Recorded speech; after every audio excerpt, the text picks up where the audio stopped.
Today, a request was made to talk about one of the fruits of the Spirit called self-control. And so I thought I would talk about how to sabotage self-control. Do you know what sabotage means? Destroy it. Kind of like mess it up secretly. Okay, if somebody comes in and sabotages the heat in this building, that would mean like they would sneak in and disconnect the furnace or something, so it'd be cold. Okay, this is a way.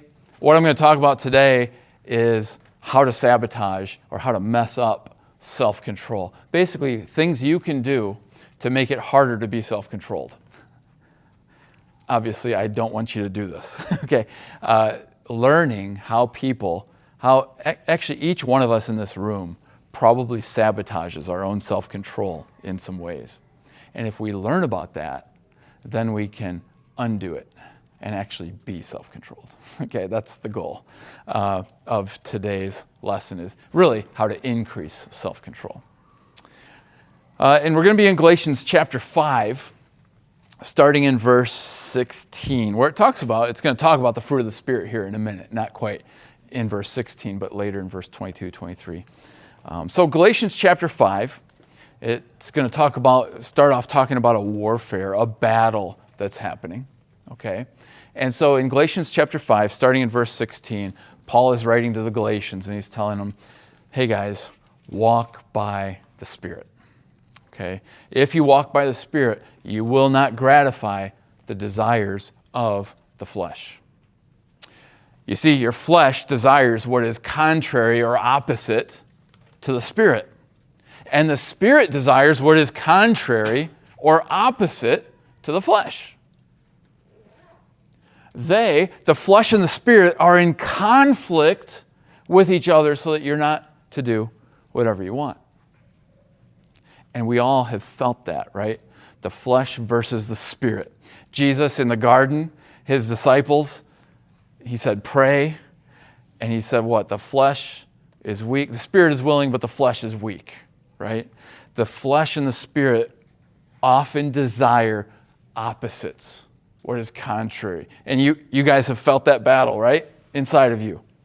Could be anything. It could be parent says, hey, would you mind doing the dishes or cleaning up this or that? You automatically, if you're like most people, you feel the flesh rise up like, okay. Right? There's this little battle that goes on, right?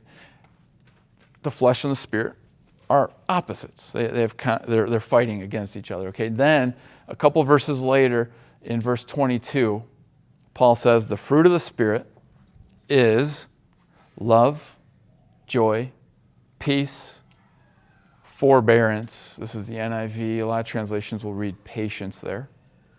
Kindness, goodness, faithfulness, gentleness, and self-control. Against those things, there's no law. There's no command against those things, right?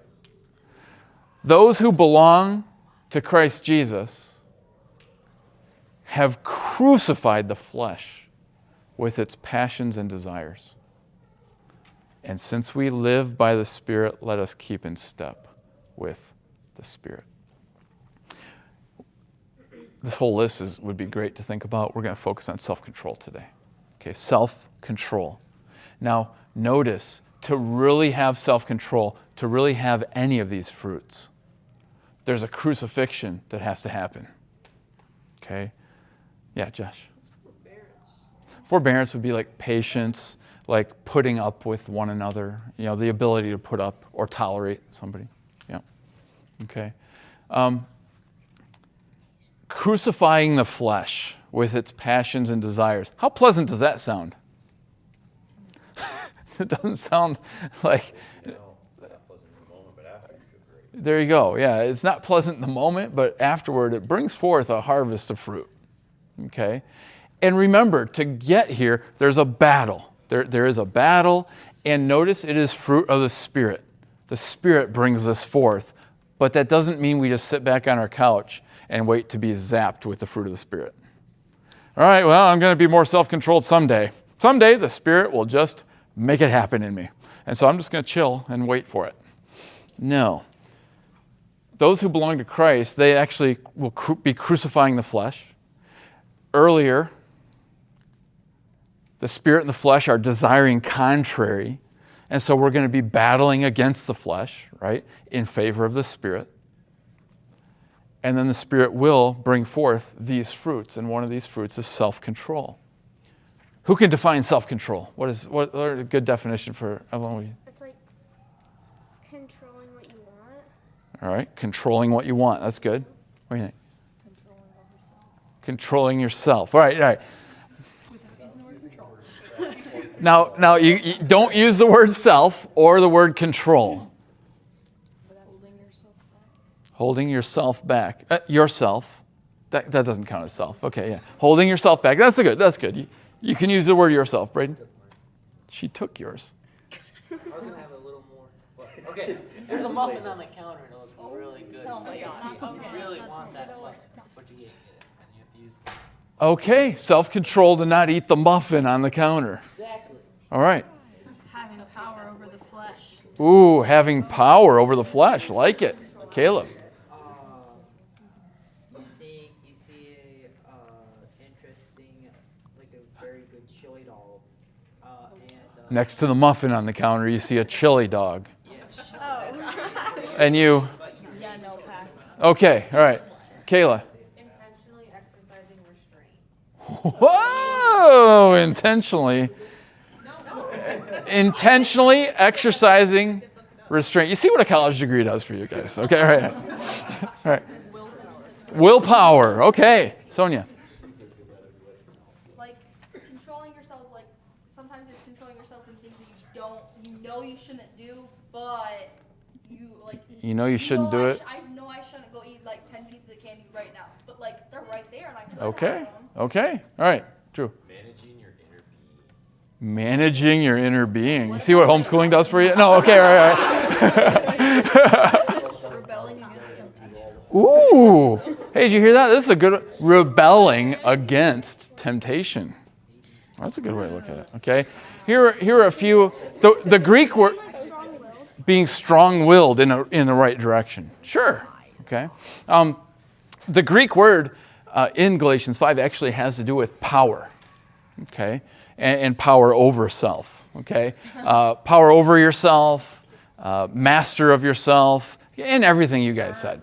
Yeah, they say yourself. What? I know they say self in it, but yeah. And Greek philosophers thought of self-control as a sign of human freedom.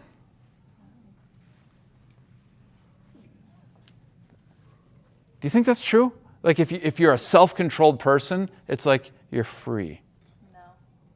Yes, because then you wouldn't be free to eat the muffin. But if the muffin's controlling you and you don't want it to control you? Right, but eating a muffin's not controlling. Just using your The presupposition there was like you want something that isn't good for you and in the moment. Muffins are great. Okay. Put yourself in someone else's shoes. All right, yeah. Then don't think about a muffin. I forgot my train of thought. Never mind. It's Maylee's fault. No, I'm kidding. All right. I think it is a sign of human freedom because it like shows that you can like be a ruler over your life and you're not being ruled Okay. by something else. You're not being ruled by something else. You're ruled by self. I was gonna have an example. I broke my phone on Saturday. Like it's gone. It's not in existence. And I've had more freedom to do my homework, and I've been a little bit more productive than I was before. That's cool. And that's freedom. All right. But I've chosen to not put on the TV Okay. when I would have been scrolling. But No, I just had something funny to scroll. There's actually a book written by somebody who used to be a Navy SEAL. If you've heard of Jocko Willink, he wrote a book called Discipline Equals Freedom. And it's a decent book. It's a quick read. Anyway. All right. I want to point out to you a scientific study on happiness. Surveys from the year 2000, the year 2010, and the year 2020. and where they surveyed people from different countries about happiness. Okay? Okay, now listen, get the point of the graph. Okay, the point of the graph, Flags where each country is. the flags represent each country. So in the United States, this is, I think, Germany, this is Canada, this is some other countries. Okay, so The United States like the best. basically, Absolutely not. the thing is, happiness is decreasing as the years go on. Okay, according to surveys. Now, happiness is decreasing the worst. All these countries are developed nations, like the United States, Great Britain, Canada. Okay, what's going on, what we see happening, we need to ask a question. Why, in a time of unprecedented, that means it's never happened before, we are living in a time of unprecedented wealth, freedom, and technological advancement. Why do we appear to be unhappier than ever? Let's say maybe like people see like watch videos on social media and stuff, and then they see like people's lives, like they compare themselves Mm-hmm. to people on the internet, and then they get focused on themselves, and then Yeah. And there's tons of reasons we could think of, but I'm going to boil it down to, and I'm going to share a hypothesis with you, and you can tell me what you think. I believe self-control is getting eroded more and more and more. People are losing the ability to control themselves, losing the ability to say no to various temptations and vices, addictions, and they're becoming unhappy as a result. Okay, they're getting controlled by stuff in their environment, and they're losing freedom. They're giving their freedom away to other things. There you go. That kind of sums it up. I don't know. Okay. 2 Timothy 3, 1 through 5. 2 Timothy 3, 1 through 5. I cut out part of verses 2, 3, and 4, but this is what it says. Paul's writing to Timothy. He says, mark this. Basically, write this down. This is gonna happen. There will be terrible times in the last days. Why? What will make those times so terrible? People will be lovers of themselves, lovers of money, lovers of pleasure, rather than lovers of God, having a form of godliness even, but denying its power. Okay? Loving all these things, loving themselves, loving money, and loving pleasure is going to lead to terrible, terrible times. And there's other things. These dots here, there are other things in the list in 2 Timothy 3, like disobeying parents and hating each other, and different things like that is in the list too. But loving other things and loving pleasure more than God is not leading to human happiness. It's actually leading to more and more. Depression's going up, anxiety's going up, all kinds of things. Unhappiness is going up, and happiness is going down. It is not working. One more verse about self-control, Proverbs 25:8. Like a city whose walls are broken through is a person who lacks self-control. Now, when Proverbs was written, and even this is a medieval city in France, I think, Carcassonne, I believe that's the name of the city. Cities had walls around it, right, for protection, right? Walls. There were no airplanes. So, you have a wall around your city, you're good. You're set. And so a wall provides safety, security. If the wall's broken down in your city, try to put yourself in someone else's shoes, okay? Walls are broken down in the city.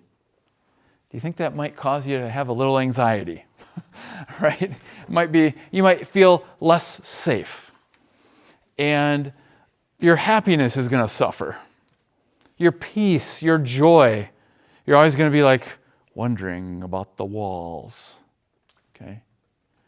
Well, that's what you're like. If you lack self-control, it's like your walls of protection that protect yourself. There's big gaping holes in them. So lacking in self-control hurts yourself, does not make you happy. Look at what Titus 2 says. Titus 2 is one of my favorite passages about grace and what grace does. Titus 2, 11 and 12. The grace of God has appeared that offers salvation to all people. It teaches us, the grace of God teaches us to say no to ungodliness and worldly passions and to live self-controlled, upright, and godly lives in this present age. The grace of God is not just this abstract thing that doesn't affect us. The grace of God, the favor, the loving kindness of God teaches us to say no to ungodliness and worldly passions. Worldly passions like the desires of the flesh. The grace of God, God's goodness, His favor teaches us to say no to those things and to control ourselves. Be self-controlled. Be upright. So when you fight for self-control, you're cooperating with the grace of God.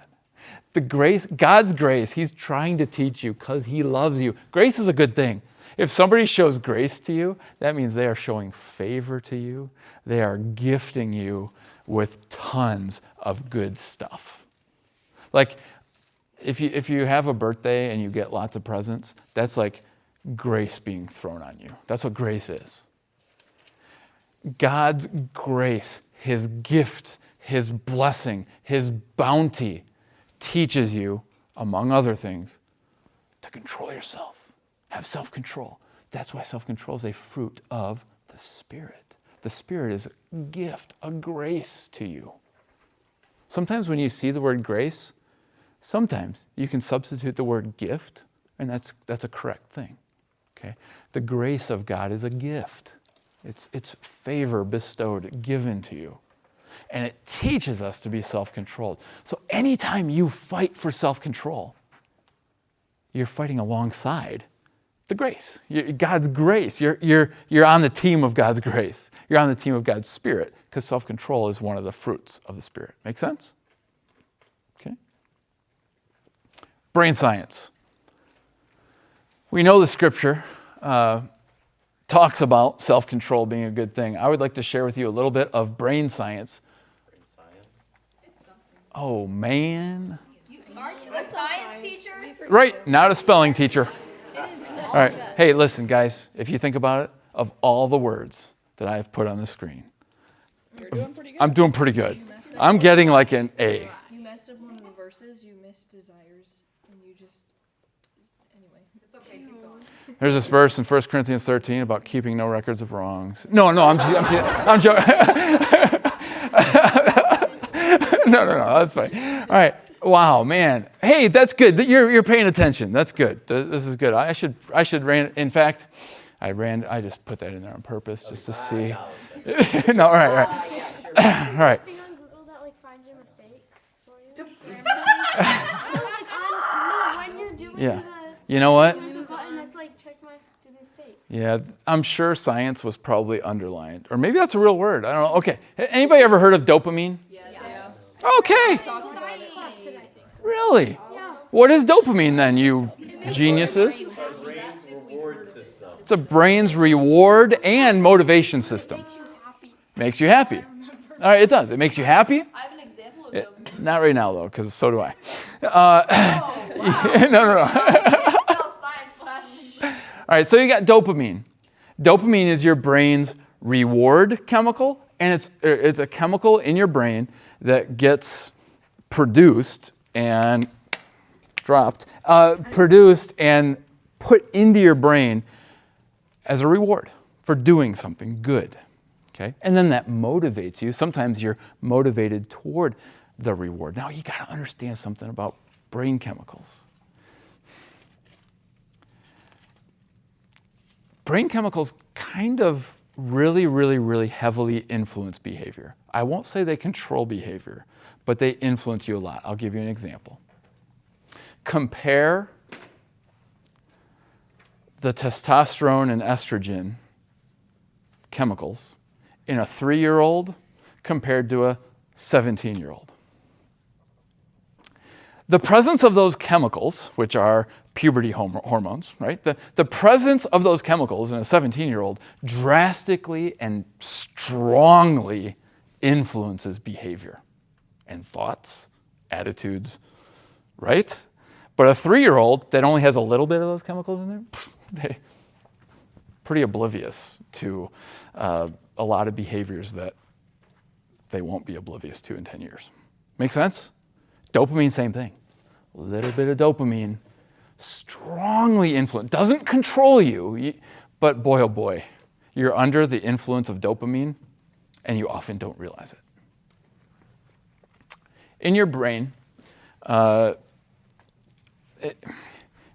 want you to imagine like a seesaw, like a teeter-totter, goes up and down, up and down. You know, a kid could sit here and a kid could sit here and then they can, woo, yay, all right. Your brain and your bodies in general want to keep an even balance of things, an even balance of dopamine, for example. And so there's this pleasure-pain balance, okay? And by pain, I don't mean like torture or anything. I mean something unpleasant, all right? By pleasure, it could simply be, oh, wow, that was a good muffin, okay? It doesn't have to be this intense pleasure, and it doesn't have to be intense pain, okay? There's a pleasure-pain balance in your brain. And then there's like these red dashes. Those red dashes are like what is normal and natural human experience, okay? And so let's say we experience something that is kind of nice. We like it. The dopamine goes boop, bumps up towards pleasure. And we don't have as much pain. Pain is low, pleasure is good. You know, maybe that's that muffin, okay? What's better than a muffin? Angel food cake. Okay, lots of things, sounds like. Something, all right? Let's say something's better than, you know, something's really good. It might go, woohoo! All right, like that. Okay? Now, what happens next after your brain experiences the dopamine? There's a course correction. And it looks like that. You kind of crash a little bit. Okay?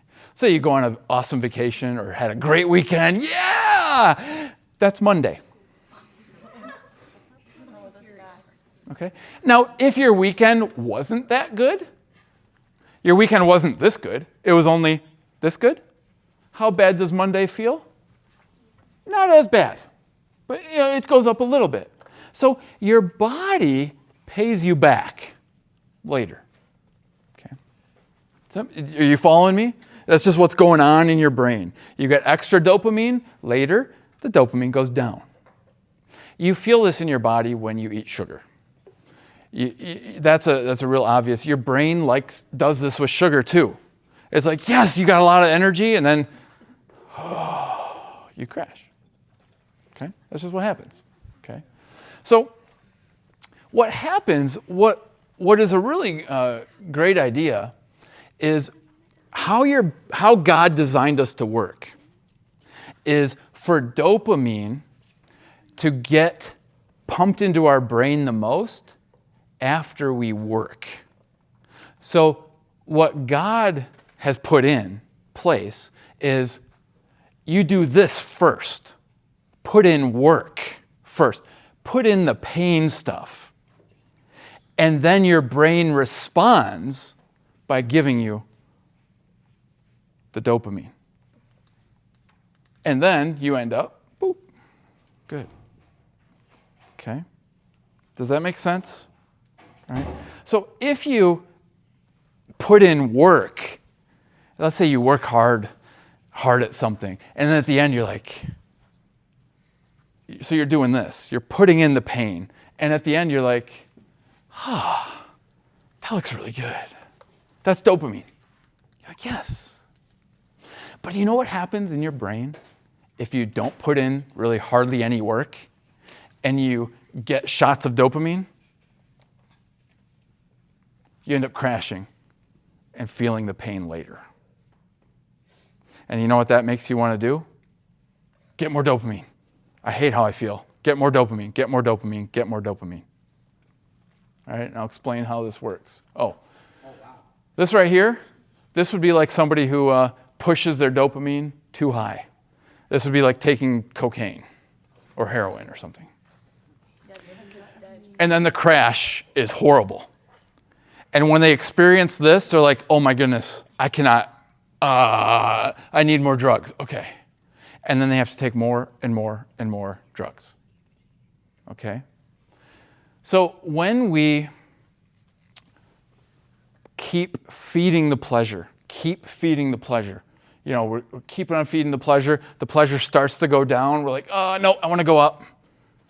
The pleasure starts to go down. We're like, nope, I want to go up. We are setting ourselves up for this. And when we hit this, do you know what we want to do? We want to go back to this right away. And in today's day and age, you have the technology to do so.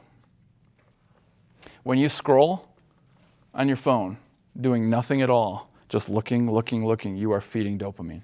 And you're doing this, then you're pushing it up from here to here, over and over and over and over and over again.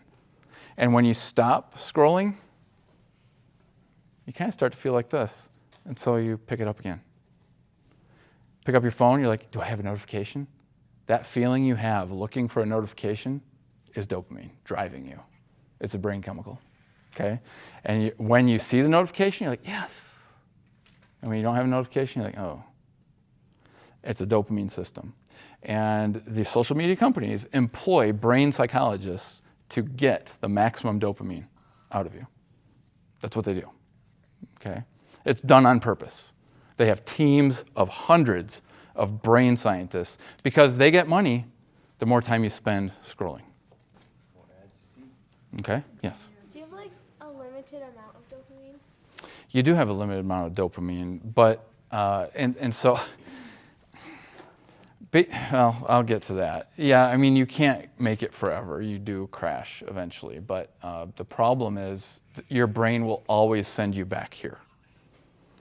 Whether it's when you try to sleep and can't, whatever it is, you're in trouble.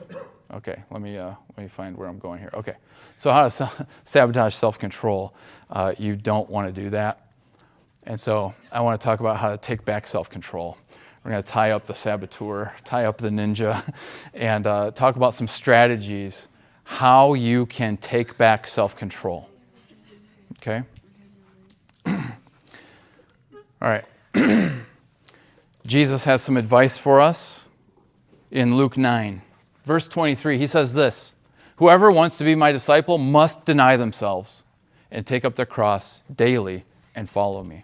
Listen, guys, in this day and age, if I were to ask you how many minutes of the day or how many minutes of the week do you spend denying yourself and saying no to things versus how many minutes do you, sure, oh, it's just scrolling, it's just this, it's just that, it's not evil, and you just feed yourself. If you're always feeding yourself and never denying yourself, you're going to run into trouble with self-control. Okay? One more verse from John 15, and then I want to move ahead quickly here. But Jesus says, keep my commands so that you'll have joy. Jesus' commands lead to joy. All right, let me get to some practical strategies of how to take back self-control. Number one, try a dopamine fast. A dopamine fast would be like losing your phone or breaking your phone. Try a dopamine fast. A dopamine fast would be like, you know, sometimes in this day and age, I don't know if I can do 0 screens because there's a screen. But a dopamine fast would be like fasting from your screen, fasting from food. Do you know the Bible talks about fasting from food as a good thing? Why? Why is fasting recommended in the Bible? Now, teenagers are often in growth spurts and stuff, so I wouldn't necessarily, I don't know, you got to think about that. But fasting is something that most Christians, if you were to ask, hey, have you fasted this year? Most Christians would probably say, no, I don't even think about fasting. But fasting is a biblical thing but anyway, any kind of, dopamine, skip it. Sports give you dopamine? Yeah. But the dopamine you get from sports is actually pretty good because you're putting in the work. You're working, and then when you win, you get, yes! Or you're trying for something. Guys, there's a difference between a video game and a board game, for example. Okay? A board game, you have to put in the work. It's not hard work, but you have to set it up and when you're done with it, you have to put all the pieces back and put it away. In a video game, there's none of that pain. It's just boop, start again. Boop, start again. Boop, start again. So the type of dopamine that is the most dangerous for self-control is the kind where there's no work involved. Yeah. Okay. Going back to the fasting. Yeah. I would say probably 80 to 90% of females, if they're fasting and saying that it's for the Bible, they're probably also hoping, I hope I lose a little weight, or I hope this. How would you, do you have any tips on how to focus on fasting without focusing on yourself, turning it into, you know what I'm trying to say? Yeah. And we're all human, so we're going to have some mixture in there. I'd say, I know, but being aware of it, boom, you're in the fact that you're aware of that, and that's the first step. Okay. There isn't a magic cure, but the fact that you're aware of that, and that's something you can pray about while fasting. Yeah. But yeah, it is true. A second thing you can do is consider eliminating or severely reducing dopamine-rich behaviors. And what I mean by that is stuff that gives you the dopamine without the work. Okay? Does working out give you dopamine? Yep, but you're putting in work. See, you're working and then you're feeling the good. Yeah, so working out and exercise is a great way to get that dopamine. Yep. You're working, you're doing something, okay? The type where you're just watching Netflix, you're just watching stuff, very little work involved, that's the type of dopamine that you need to be very sparing about, okay? Avoid dopamine stacking. What do I mean?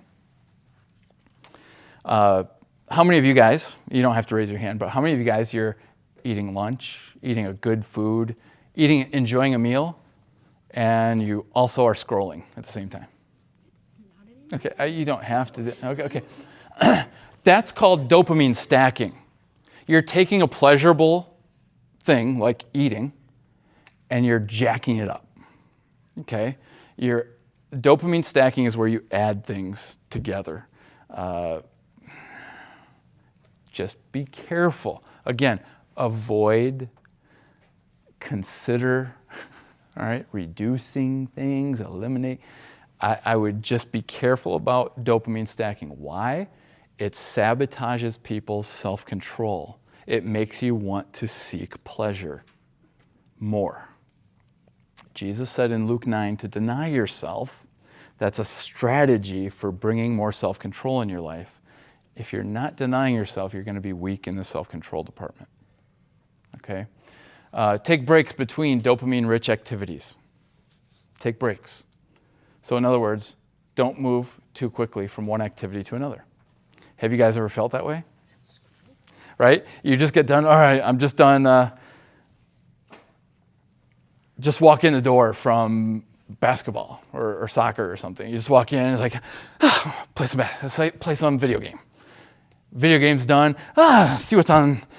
Or worse yet, while the next level is loading, I'll pull up TikTok. Oh my goodness. Right? Do you understand, guys? Do you understand? It's funny. It's like, oh my goodness. Do you know what that's doing to your brain chemistry? It is jacking up the seesaw of dopamine more than any human in history has been able to do it. Think about it. 200 years ago, you couldn't do it. But this day and age, like any time we're waiting, any downtime, we can fill it. We can we can get the dopamine, we can become dopamine machines. Do you know what that does to your self-control? You might wonder, like, wow, why am I struggling? I'm having trouble with self-control regarding lust. I'm having trouble with self-control regarding food.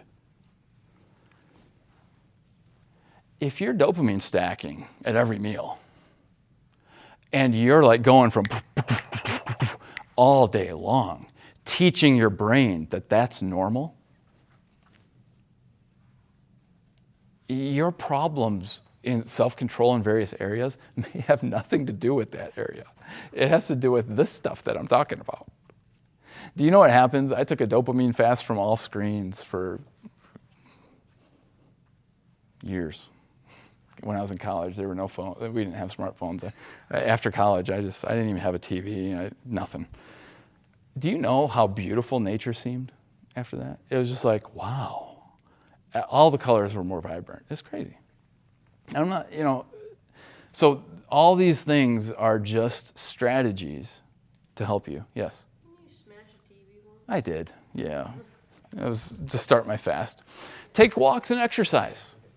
Take walks and exercise. Anything. And this is scientific studies show that just simply walking around outside like improves your brain chemistry. Yeah. If I were to walk around and exercise and listen to music, is that stacking? It can be. Yeah. So that's a no. If you're dopamine stacking during working activities, that's at least, again, don't take any of this stuff as rules, all right? But yeah, maybe sometimes walk with nothing. Sometimes I am so unmotivated to get on my treadmill. I throw a video on and I watch something.